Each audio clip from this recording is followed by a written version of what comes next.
Ah, vous êtes là? Bonjour. Aujourd'hui, on prend une rue avec une très grande piste cyclable qui passe d'est en ouest. Mais il n'y a pas juste ça, alors on va découvrir ça ensemble.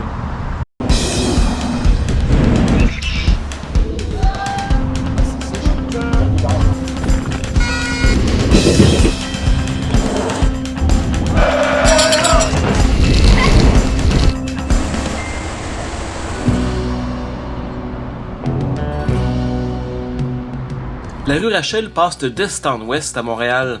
Elle relie deux parcs, le parc olympique à l'est et le parc Jeanne-Mance à l'ouest. On commence dans le parc Guido Nincheri, nommé en l'honneur de cet artiste italien qui a fait de très beaux vitraux et de belles peintures, surtout dans les églises.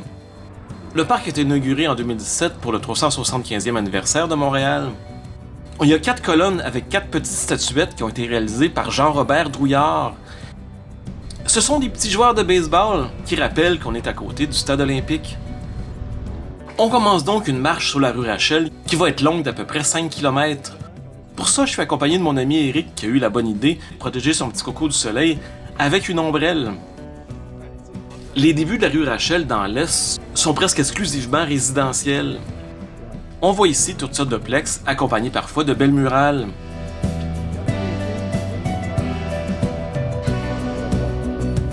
On peut aussi voir certains complexes immobiliers derrière des clôtures, qui me rappellent un peu les gated community comme on a souvent aux États-Unis.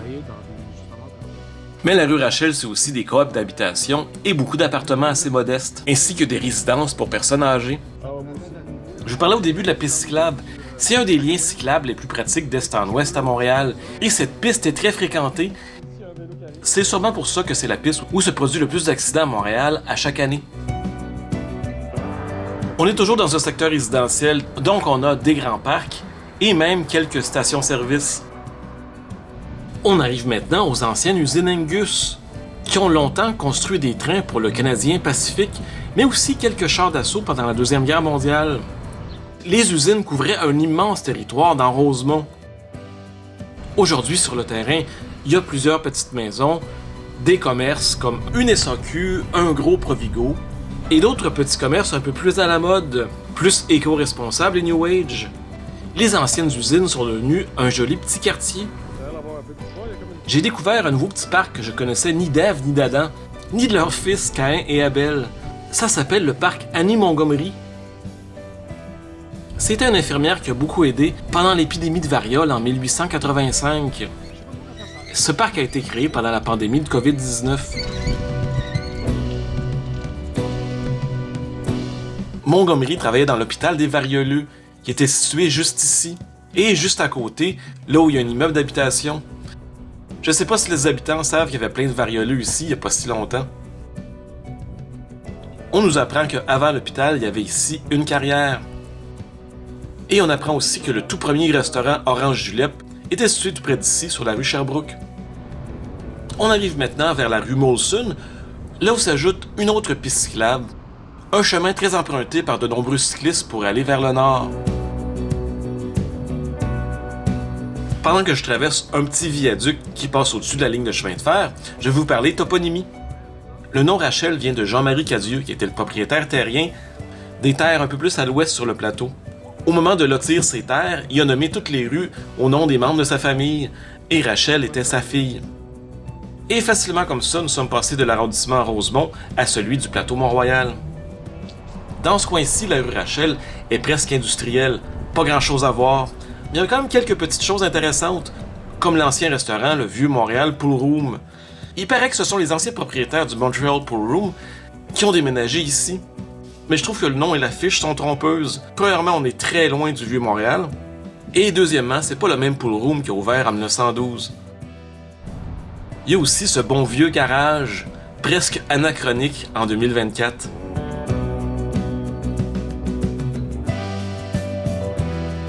Voici l'école Saint-Louis de Gonzague, une école typique du plateau, mais dans sa cour, il y a des sculptures de chiens qui sont de l'artiste Mélanie Crespin.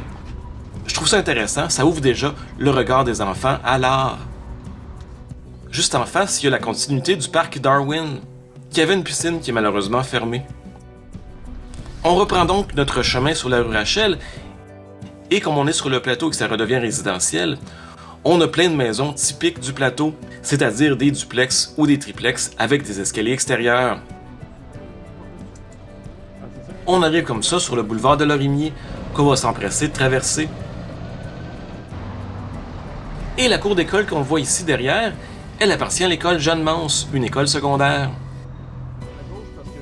L'église qu'on voit en ce moment, c'est l'église de l'Immaculée Conception. Sa construction s'est terminée en 1898 et à l'époque, c'était l'église du village de Lorimier. Fait intéressant, c'est la première église à avoir eu de l'électricité dans tout Montréal. On arrive maintenant à Papineau, une rue qui est un peu un calvaire à traverser pour les piétons et les vélos. Du côté nord de Rachel, on voit quelques vieilles maisons qui ont appartenu à la petite bourgeoisie. Sur le balcon de cette maison, on voit une pancarte du oui du référendum de 1995, superbement conservée pour une affiche qui a presque 30 ans. Et du côté sud de Rachel, on a évidemment le parc La Fontaine. Je vous dirais que la section nord-est du parc La Fontaine est très boisée et en grande partie réservée aux enfants, avec des parcs comme celui-ci qui a été rénové récemment. Il y a aussi une pataugeoire qui a été rendue célèbre dans l'émission Passe-Partout.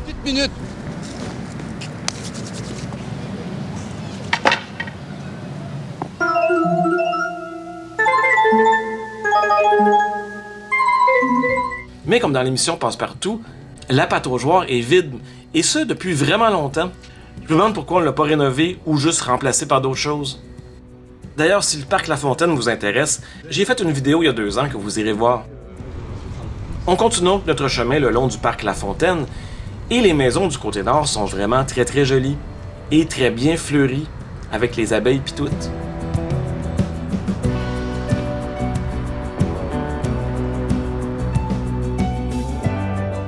On est maintenant à la Maison du Vélo, le quartier général en quelque sorte de Vélo Québec. On peut ici faire une petite mise au point sur son vélo avant de partir en randonnée.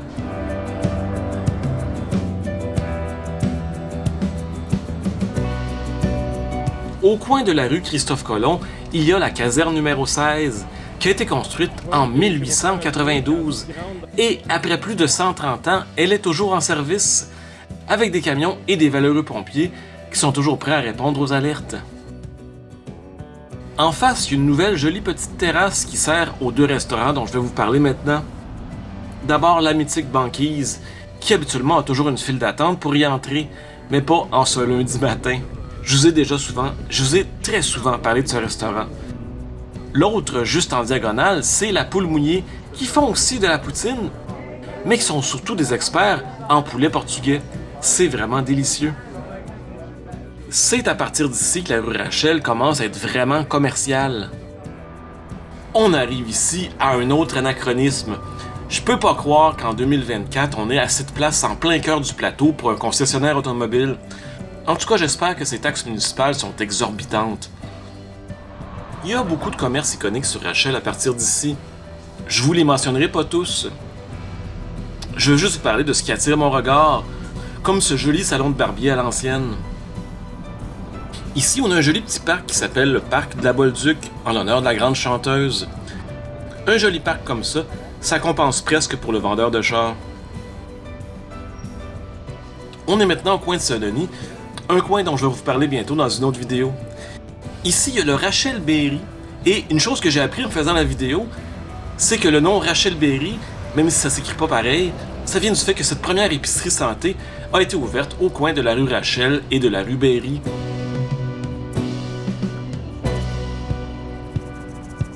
On arrive à un autre anachronisme, décidément, une cabine téléphonique. J'ai pas pu savoir si ça marchait encore parce que, évidemment, j'avais pas de 25 cents dans mes poches. Je crois que ça coûte 50 cents maintenant en plus. Ah, j'ai pas d'argent. Voici l'église Saint-Jean-Baptiste qui a aussi été construite en 1898. Décidément, une grosse année pour les églises. C'était l'église du village Saint-Jean-Baptiste et aujourd'hui, c'est la 3e plus grosse église de Montréal, après l'Oratoire et la basilique Notre-Dame.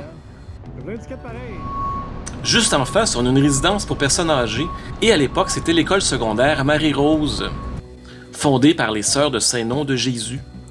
L'école secondaire et le pensionnat ont fermé en 1989.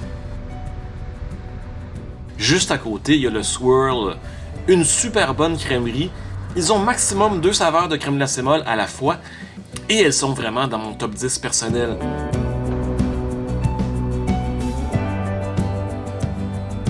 Plus on marche vers l'ouest et plus on s'approche du Mont-Royal, ce qui est un peu notre destination ultime. À partir d'ici sur la rue Rachel, on voit très bien la montagne. On est arrivé au boulevard Saint-Laurent, la Main, la rue qui divise Montréal en deux. Et on s'arrête à Patati Patata pour une autre bonne poutine. Décidément, Rachel, c'est une bonne rue pour la poutine. Pour manger notre poutine, on traverse Rachel et on va au Parc des Amériques. Ce parc était à l'époque le lieu de rassemblement des habitants du village de Saint-Jean-Baptiste. Ensuite, il y a eu ici le marché Saint-Jean-Baptiste. Le marché avait été construit en 1909, mais je ne sais pas exactement quand est-ce qu'il a été détruit. C'est bon. La bonne poutine de chez Patati Patata, une des meilleures poutines à Montréal d'ailleurs. Il met toujours une petite olive dessus, c'est super cute. Alors je vais goûter, pour vous, je vais goûter la poutine avec tous les ingrédients. Pas d'olive, j'en mangeais tantôt. Ça fait du bien, après une longue marche là. Merci. Ça fait vraiment du bien de manger, mais il faut repartir, on n'est pas arrivé encore. On passe devant l'église catholique Santa Cruz, une église qui a été construite en 1986 pour spécifiquement accommoder les catholiques portugais. L'église est décorée avec de la belle céramique bleue, typiquement portugaise.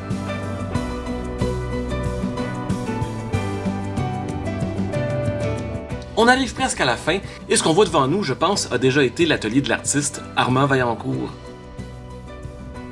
Juste au dernier coin de Rachel, il y a une caserne de l'armée, là où il y a lieu aussi des réunions des cadets.